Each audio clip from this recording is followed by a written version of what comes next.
ओम नमः सिद्धेभ्य। नमः समय साराय स्वानुभूत्या चकासते चित्स्वभावाय भावाय सर्वभावांतरच्छिदे।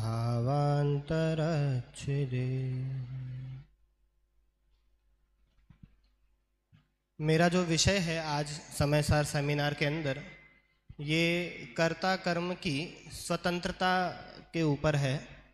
और मुझे जो गाथाओं का क्रम दिया गया था वो 349 से लेकर 365 तक का दिया गया था।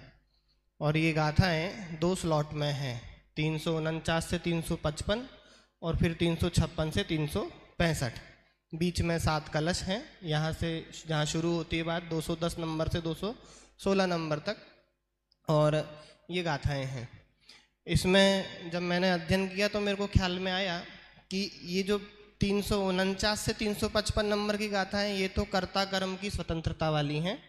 और इसके बाद की जो गाथाएं हैं जो आएंगी वो वास्तविकता में गेय गायक के संबंध से भी भिन्न करके वो एकत्व में ही ले जाने वाली गाथाएं हैं।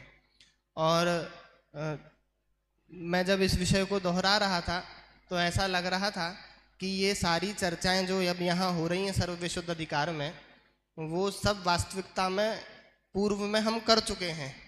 यहाँ तो सिर्फ उसको दोहराया जा रहा है।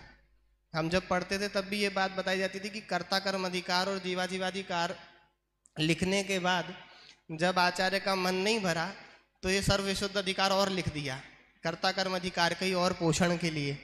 तो इस तरीके से हम इस विषय को शुरू करते हैं, कर्ता कर्म की स्वतंत्रता। अगली स्लाइड पे आ जाएं। मैं बहुत सारी बातों में उलझूं उसके पहले निष्कर्ष की बात पहले कर लेता हूं। स्वयं के योग उपयोग रूप परिणामों का कर्ता है, अन्य का नहीं। कौन? अपना आत्मा, यानी कि मैं स्वयं जीव। हम किसके कर्ता हैं? स्वयं के योग और उपयोग रूप परिणामों के कर्ता हैं, अन्य के नहीं हैं। दो बातें विशेष रूप से गाथाओं में आने वाली हैं। एक द्रव्यत्व होने से तथा उनमें तन्मय होने से कर्ता कर्मपन तथा भोक्ता भोग्यपन भाव होता है।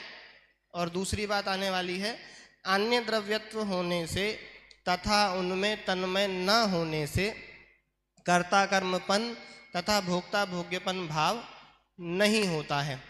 यानी कि द्रव्य में, मतलब एक द्रव्य के अंदर ही सारी घटना हो रही है तब तो कर्ता कर्म भाव बताया है। और अगर एक द्रव्य से अधिक द्रव्यों के बीच में बात है तो वहाँ पे कर्ता कर्म भाव नहीं बताया है। और ये बहुत संक्षिप्त रूप में जो प्रारंभिक चर्चा हम करने वाले हैं वो है। अब जो आचार्य देव ने खुद ही उदाहरण के माध्यम से बात बताई है उसकी तरफ आगे बढ़ते हैं। देखिए आचार्य देव ने क्या उदाहरण दिया है। शिल्पी, शिल्पकार है, इसे आचार्य देव ने कर्ता बताया है। कुंडलादि यानी कि जो आभूषण हम देखते हैं वे उसके क्या हैं? कर्म हैं।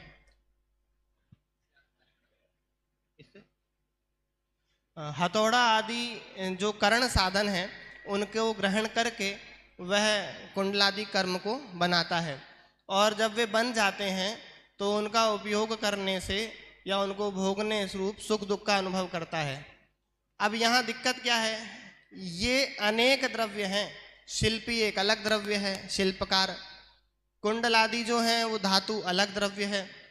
हथौड़ा आदि जो करण है वो अलग द्रव्य है।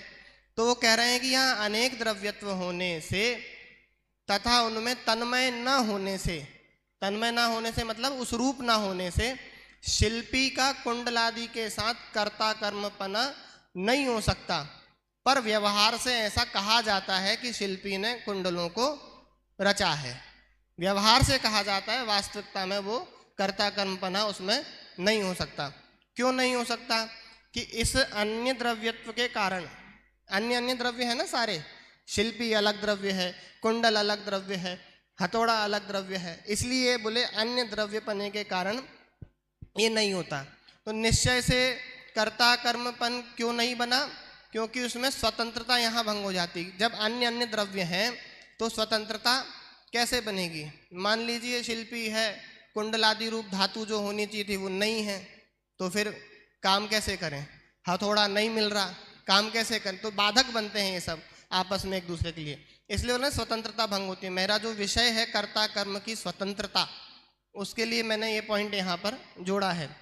देखिए आगे, इसके विपरीत अगर शिल्पी को करता है तो किसका कर्म है? वो चेष्टाएं जो उसकी हैं वो उसके कर्म बन सकते हैं। कौन कौन सी चेष्टाएं हैं? एक कुंडलादि बनाने रूप परिणाम, शिल्पी को जो परिणाम आते हैं कि मैं कुंडलादि बनाऊं, ये उसके हैं, इसमें कोई बाधक नहीं बन सकता। और दूसरा हस्तादि के व्यापार रूप चेष्टा, वो फिर जो हाथ से क्रियाएं करता है उसको बनाने के लिए, वो हाथ उसका है।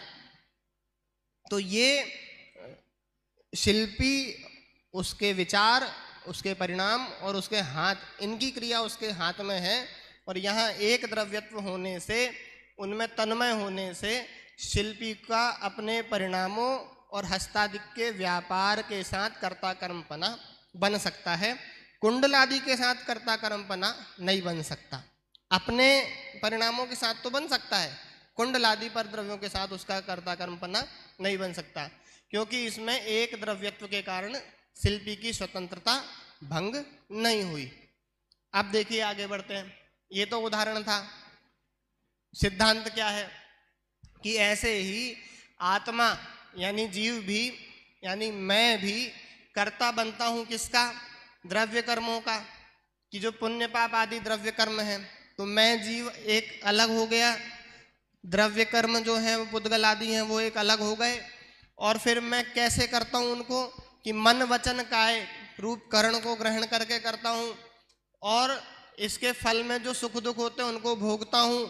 तो ये सारे के सारे क्या हैं कि अनेक द्रव्य होने से आत्मा पुण्य पाप आदि कार्यों का कर्ता नहीं बन सकता, क्योंकि ऐसा होने से उसकी स्वतंत्रता भंग होती है। लेकिन व्यवहार से कहा जाता है कि आत्मा ने द्रव्य कर्मों को, पुण्य पाप आदि कर्मों को किया।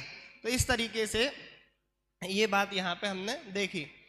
अब इसमें आगे इसके विपरीत क्या बोल रहे हैं कि आत्मा करता है। यहाँ तो कह दिया था कि पुण्य पाप आदि द्रव्यों का द्रव्य कर्मों का कर्ता व्यवहार से कहा जा रहा है, वैसे नहीं बन सकता। क्यों? क्योंकि अनेक द्रव्यत्व होने के कारण कर्ता कर्म नहीं बन रहा है। तो किसका कर्ता बन सकता है? कि चेष्टाएं जो उसकी हैं, क्या क्या चेष्टाएं हैं आत्मा की? रागादि रूप परिणाम और प्रदेशों के परिस्पंदन रूप चेष्टा, ये उसकी अंतरंग की है।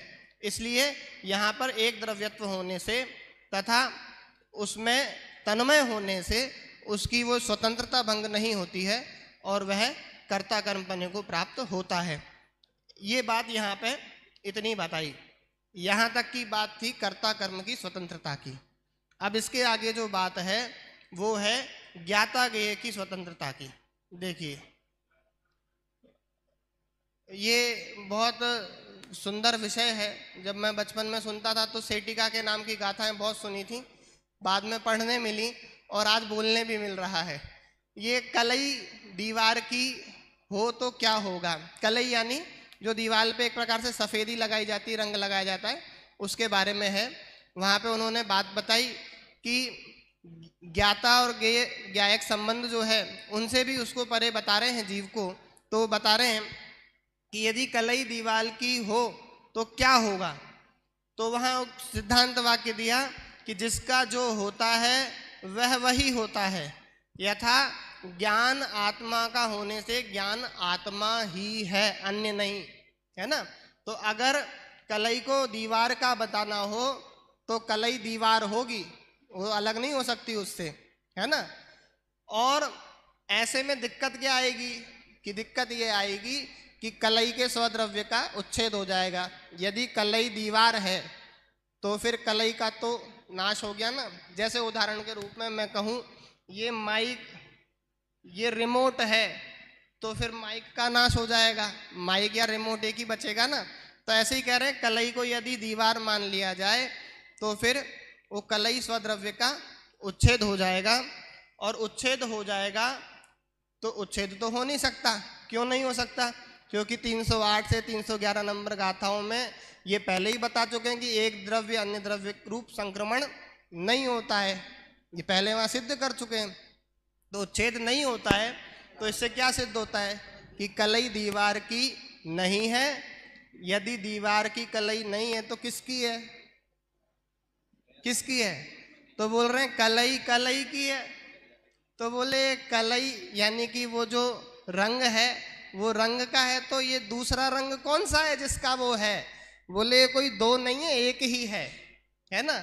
तो एक ही है, तो ये दूसरी कलई कौन सी है जिसकी यह पहली कलई है? तो कह रहे हैं दूसरी कोई भिन्न कलई नहीं है। तो बोले इसमें स्वस्वामी रूप अंश है। जैसे हम अपने लिए प्रयोग करते हैं, मैं अपना काम खुद कर लूंगा, तो मैं अपना काम खुद कर रहा हूं, तो ये कोई अलग अलग नहीं है, मैं ही हूं जो करने वाला भी है, काम को भोगने वाला भी है, साधन भी खुद ही से बन रहा है। ऐसे वो कह रहे हैं वो कोई अन्य कलई नहीं है।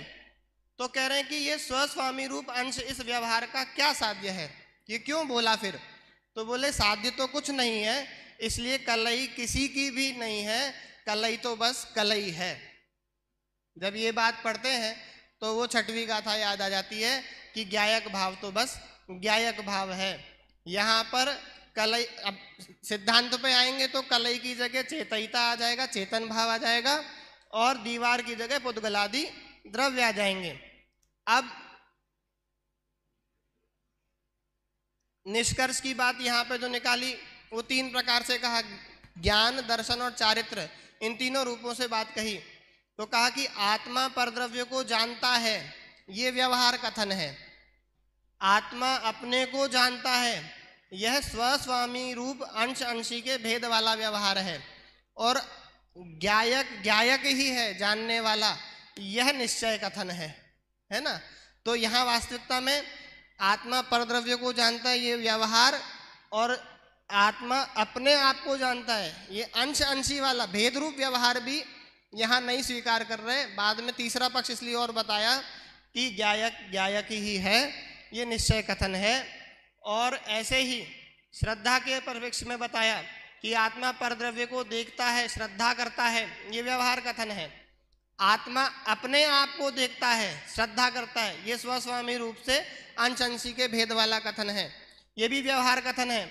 और दर्शक ही है, माने दर्शक दर्शक ही है, वो देखने वाला ही है, उसमें कोई भेद नहीं है, ऐसी बात वहां पे बताई। और तीसरी बात चारित्र को लेकर कही कि आत्मा परद्रव्य को त्यागता है, ये व्यवहार कथन है। आत्मा अपने को ग्रहण करता है, ये स्वस्वामी रूप अंश अंशी के भेद वाला व्यवहार कथन हुआ, भेद वाला व्यवहार कथन। और अपोहक ही है, वहां शब्द आया त्यागने के लिए, तो कहते हैं वो निश्चय कथन है। यानी कि वास्तविकता में दर्शन ज्ञान चारित्र का भेद भी ये व्यवहार ही है। वस्तुतः तो अनुभव में एक आत्मा ही आता है जिसमें न दर्शन का भेद है, न ज्ञान का भेद है, न चारित्र का भेद है। और यही आत्मा अनुभव में जब आता है तब अतीन्द्रिय आनंद की प्राप्ति होती है। हम सभी ऐसे अतीन्द्रिय आनंद को प्राप्त करें, इसी मंगल भावना से अपनी बात को विराम देता हूँ। धन्यवाद।